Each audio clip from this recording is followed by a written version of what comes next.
আর নওজোয়ানদের যারা ছাড়া পেল দেখলাম বিনা অপরাধে, কোন অন্যায় ছাড়া, অপরাধ ছাড়া তাদের জীবন থেকে, তাদের তারুণ্যের, তাদের যৌবনের 15 বছর, 16 বছর, 17 বছর নাই, 6 মাস বয়সের ছোট বাচ্চাকে রেখে জেলে গেছে।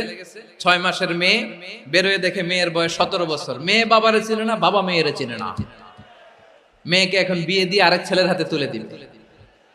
মেয়ের শৈশব বাবা দেখে নাই, মেয়ের কৈশোর বাবা দেখে নাই, মেয়ের তারুণ্য দেখে নাই।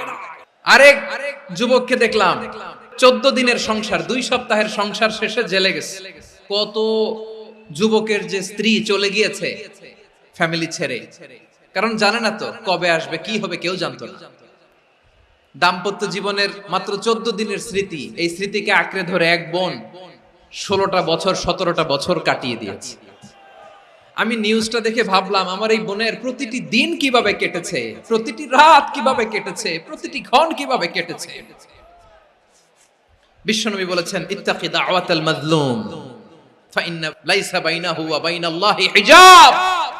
মাজলুমের কান্নাকে ভয় করো, কারণ মাজলুমের কান্না আর আল্লাহর মাঝে কোনো পর্দা থাকে না। আমরা আর এরকম কোন জুলুম বাংলাদেশে দেখতে চাই না। জোরে বলেন ঠিক কিনা? আমার প্রিয় বীর চট্টলার তৌহিদি মুসলমান, আমরা আর নতুন করে কেউ জালিম হোক এটা চাই না। নতুন করে আবার কেউ ফ্যাসিস্ট হোক আমরা চাই না। এক দল আরেক দলকে নিশ্চিহ্ন করার রাজনীতি করুক আমরা চাই না।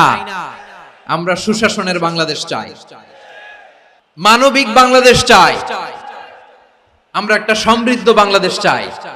আমরা বিশ্বের বুকে সম্মান নিয়ে মাথা উঁচু করে দাঁড়াতে চাই, ঠিক কিনা বলেন?